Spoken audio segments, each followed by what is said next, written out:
Well, hi there. Welcome back to day 44 of Margot and me for this summer trip of 2026. Here I am in Deer Lake. Look at those clouds back there. Well, I've got multiple thoughts today. Emotions. Difficult is the wrong word. Difficult day, not... Yeah, no. I don't know what the right word is. Challenging day. Mentally, emotionally. Left Lonzo Meadows this morning. And I spent about 5.5 hours in the saddle getting here to Deer Lake. And it was for 4 out of those 5 hours, 4.5 out of those 5.5 hours. It was a challenging ride because it was windy. Mostly dry, a couple of scattered showers, but nothing much to speak of.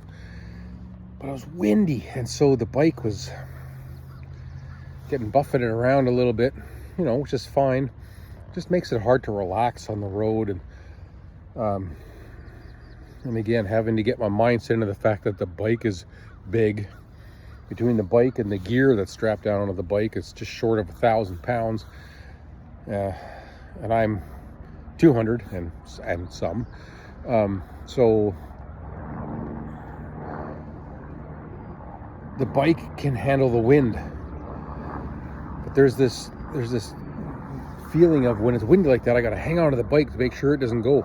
The problem is, the bike weighs more than me by a lot, and so it's not getting blown around as much as me. And so when I hang onto the bike and I'm getting blown around, it means I'm making the bike move with me, as opposed to just need to keep learning to just really light on the grips, let the wind buffet me. The bike will do what it needs to. If I just keep my intentions clear on where I want the bike to go, the bike will go there despite the wind. That might be a metaphor for life, hey? Keep your intentions clear, and you'll find your way there regardless of what life is throwing at you. So yeah, that was on my mind. But I am getting tired of challenging weather, and I felt like a little bit like I was a 5-year-old having a tantrum today. It's like, when am I going to have nice weather? Come on, you owe it to me. No, it doesn't. Nothing. I have to keep changing my mindset about that. I'm not. Well, a bunch of little flies around here. The weather, the road doesn't owe anything to me. It's up to me to continually be in that mindset of, this is what the road is giving me today, and I will find a way to deal with that. But yeah, that was a bit of a challenge today. The last hour was great. As soon as following the coastal road, it was where all the wind was coming off the St. Lawrence Strait there. But as soon as I got to Rocky Harbor and turned back inland and through Gross Morin Park, man, that was beautiful in there. The whole road was beautiful, actually. But once I started turning back east away from the coast, the wind died down, got significantly warmer. The road was fun, technically challenging, which I love. So that last hour was great. So here I am in Deer Lake. But the other thing that wasn't helping my tantrum, I guess, that's overstating the case, but this little tantrum I had was partly due to the fact that yesterday afternoon I started developing a sore throat, and haven't been feeling the best physically all day. My throat's bugging me, and so I was sucking back a lot of water on the road, which meant I had to stop like every 50 kilometers and find a little place to get rid of that extra water. So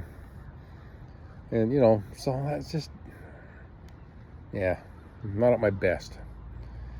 And it's okay. We're never at our best all the time, are we? So I'll find my way through that. Here in Deer Lake, heading toward Grand Falls tomorrow. 211 kilometers, not very long. It's supposed to be misty, rainy-ish all day and blowing wind again. So now it's rain and wind together, which is not my favorite at all. But not a lot of rain according to the forecast. Who knows what's going to be on the road. So I will get those 211 kilometers behind me. I'm going to try to time it for when the forecast is saying the rain's going to be the lightest. And I'll get to Grand Falls. I've got an Airbnb there for 2 nights. So I'll get there tomorrow night, Tuesday night. And then Wednesday, it's supposed to be horrible weather, pretty much all across the province. So I'm not riding on Wednesday. I'm just going to settle down in my Airbnb. I've got a little client work I still need to catch up on. So I'll sit with my computer, get my client work caught up. I've got some laundry to do, and relax a little. Wait for the storm to pass, and carry on. In the meantime, that's it for me on day 40. I can't even remember what I said at the beginning. Day 44, 37 left to go. That's the other thing that was kind of on my mind. I was starting to think about getting home already because of all these challenges. Like, gosh, I just wish I was home. And the thought even crossed my mind of, I could just start heading home now. I instantly, that thought came up, and I was like, what in the world am I thinking? I've come all this way. Yes, it's challenging. I knew it would be challenging. It's kind of the point, is to challenge myself. I did it last year. There were parts of the trip last year where I thought, oh man, this is a little too much. And I did it, and it was fantastic, and I'm glad I did.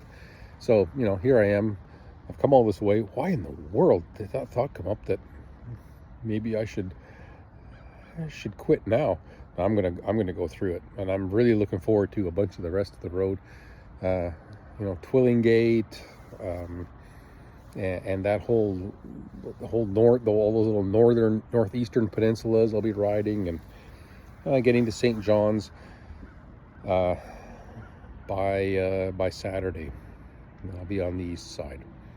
At that point, I'm gonna go visit the point that is the farthest east in Canada. I can't remember what its name is right now off the top of my head. There's a lighthouse out there. I was there once. Karen and I visited there when she and I were here about 20 years ago. So I'll ride out there on the weekend and get to the farthest east point in Canada. And then at that point, I really am starting to head west and back home. I'm looking forward to that. All right, hope you're all doing well. Talk to you later.